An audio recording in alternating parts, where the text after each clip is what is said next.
17 नवंबर 2021 का वो दिन जिसके बारे में सोचकर आजकल दिल्ली की सत्ता पर बैठी आम आदमी पार्टी की रूह कांपने लगती होगी। यही वो दिन था जब दिल्ली में नई शराब नीति को लागू किया गया था। शराब कारोबार में माफिया खत्म करने की नीयत से लागू की गई इस नीति ने अब तक आम आदमी पार्टी के एक प्रमुख नेता को तो सलाखों के पीछे डाल दिया है और अब ये तलवार अरविंद केजरीवाल के सिर पर लटक रही है। नमस्कार, मैं हूं मेहंदी गर्ग और आप देख रहे हैं फुल एंड फाइनल।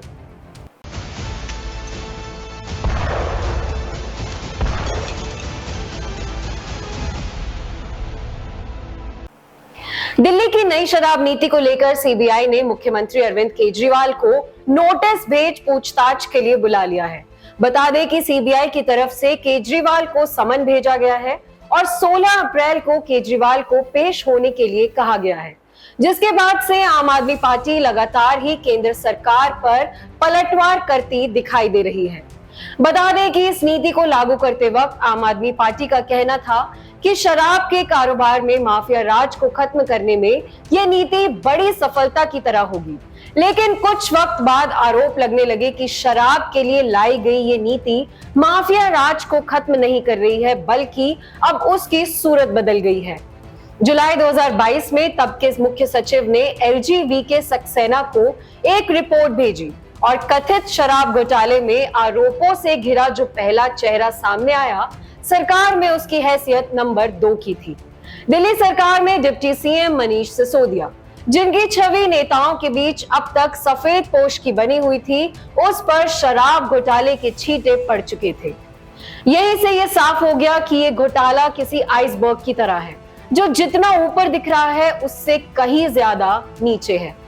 एलजी ने इस मामले की जांच सीबीआई से कराने की सिफारिश की थी, जिसके बाद सीबीआई ने 17 अगस्त 2022 को केस दर्ज होने के बाद जांच तुरंत ही शुरू कर दी थी। बता दें कि इस केस में मनीष सिसोदिया समेत 15 लोगों को आरोपी बनाया गया था। इतना ही नहीं, 22 अगस्त को ईडी ने आबकारी नीति में मनी लॉन्ड्रिंग का केस भी दर्ज किया था। करीब 6 महीने की जांच के बाद सीबीआई ने मनीष सिसोदिया को फरवरी महीने में गिरफ्तार किया और तभी से ही वो सलाखों के पीछे अपना वक्त गुजार रहे हैं।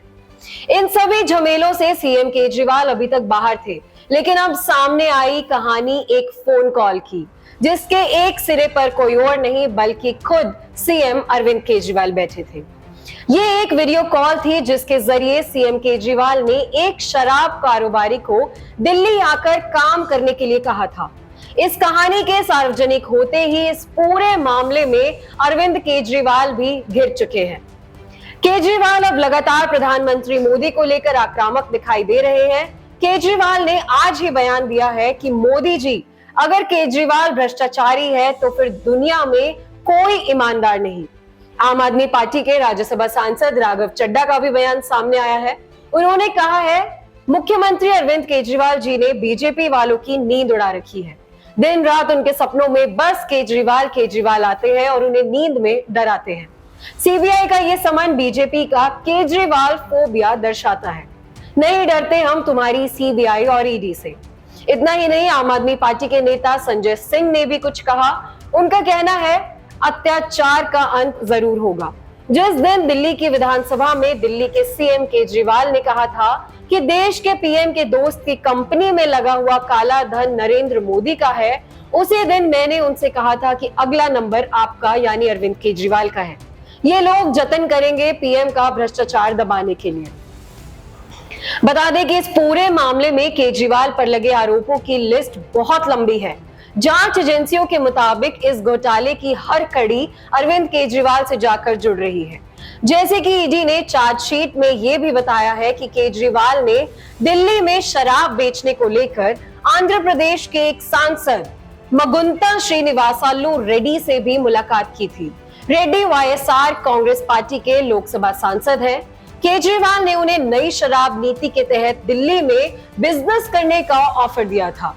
इसी तरह कई दूसरे लोग जो इस घोटाले में कहीं ना कहीं शामिल हुए, वो इसलिए ही हुए क्योंकि उन्हें सीएम अरविंद केजरीवाल से भरोसा मिला हुआ था। इसके अलावा जांच एजेंसियों के मुताबिक पहले मनीष सिसोदिया ने एक फाइल तैयार की, जिसमें शराब कारोबारियों का प्रॉफिट मार्जिन 6% की जगह 12% यानी कि 12% करने की बात लिखी। बाद में ये फाइल बिना किसी परेशानी के नई शराब नीति के साथ लागू हो जाए, इसके लिए अरविंद केजरीवाल ने अपने ही घर पर एक मीटिंग रखी और वहां सत्येंद्र जैन और मनीष सिसोदिया की मौजूदगी में उस समय के सचिव रहे मनीष सिसोदिया जो अफसर थे, उनको ये फाइल सौंप दी गई और इसे लागू करने के लिए तुरंत से तुरंत कहा गया। अब सीबीआई ने इन सभी आरोपों की कड़ी से कड़ी जोड़ ली है और 16 अप्रैल को इन्हीं आरोपों पर सीएम केजरीवाल से पूछताछ होने वाली है। अब 16 अप्रैल को अरविंद केजरीवाल के साथ क्या होता है, ये देखने वाली बात होगी। भारत आज की इस पूरी खबर पर बनी रहेगी नजर, इसलिए हर अपडेट जानने के लिए भारत आज को आप जरूर सब्सक्राइब करें। धन्यवाद।